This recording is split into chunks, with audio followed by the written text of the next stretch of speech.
पटवारी भर्ती परीक्षा में गड़बड़ी के मामले में जांच के बाद इसे क्लीन चिट दे दी गई है, जिसके बाद विपक्षी कांग्रेस ने सरकार को कटघरे में खड़ा कर दिया है।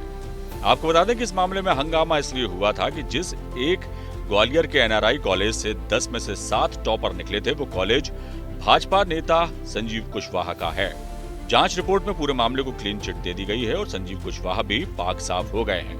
बहरहाल कांग्रेस का कहना है कि सरकार ने जांच के नाम पर खाना पूर्ति मात्र की है, मामले की सीबीआई जांच की जाना चाहिए।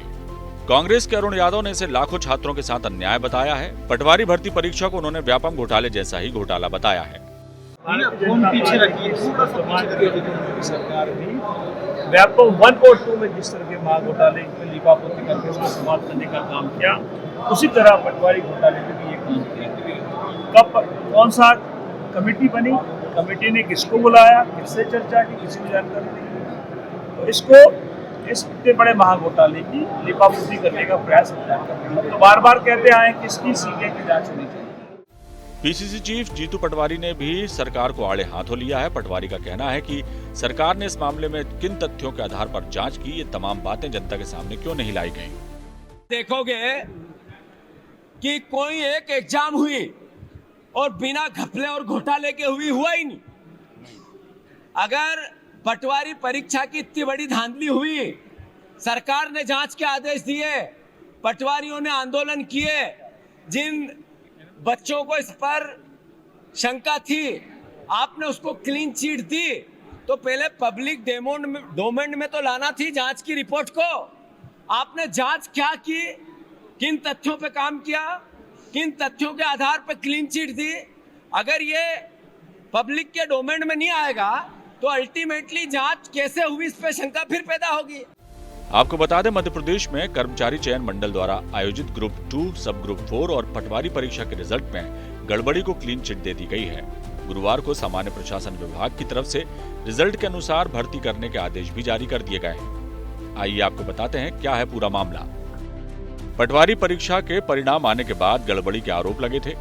आरोपों के बाद परिणाम होल्ड कर दिए गए थे। तत्कालीन शिवराज सरकार ने मामले की जांच के आदेश दिए थे। सरकार ने मामले की जांच के लिए एक कमेटी बनाई थी।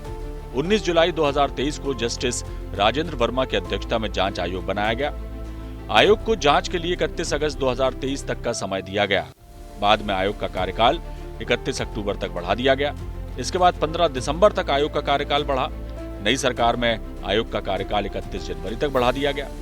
आयोग ने मामले की जांच के बाद पूरी गड़बड़ी को क्लीन चिट दे दी। सामान्य प्रशासन विभाग ने परिणाम के आधार पर नियुक्ति के निर्देश भी दे दिए हैं। ये जानना भी जरूरी है कि आखिर क्या वो कारण थे जिनकी वजह से परीक्षा के परिणाम सवालों के घेरे में आ गए थे। ग्रुप 2, सब ग्रुप 4 और पटवारी भर्ती परीक्षा का रिजल्ट घोषित होने के बाद सवाल उठे। सवाल ये था कि टॉप 10 में से 7 परीक्षार्थी ग्वालियर के एक ही सेंटर के थे, सभी एनआरआई कॉलेज के थे। कुल 114 अभ्यर्थी चयनित हुए थे। कई छात्रों ने हिंदी में हस्ताक्षर किए और अंग्रेजी में 25 में से 25 नंबर आए। नॉर्मल अभ्यर्थी का दिव्यांगता श्रेणी में चयन हुआ। जांच रिपोर्ट में बताया गया कि एनआरआई कॉलेज के अलावा दूसरे सेंटर के अभ्यर्थी मेरिट में आए हैं। हिंदी में हस्ताक्षर करने वाले अभ्यर्थियों को 25 में से 25 नंबर मिलने का आरोप सही नहीं है। आवेदन के समय दिव्यांगता का सर्टिफिकेट नहीं मांगा जाता। नियुक्ति से पहले दिव्यांगता सर्टिफिकेट की जांच होती है। आपको बता दें, पटवारी भर्ती परीक्षा में करीब 9,78,000 अभ्यर्थी शामिल हुए थे और 30 जून 2023 को इसके परिणाम घोषित किए गए थे।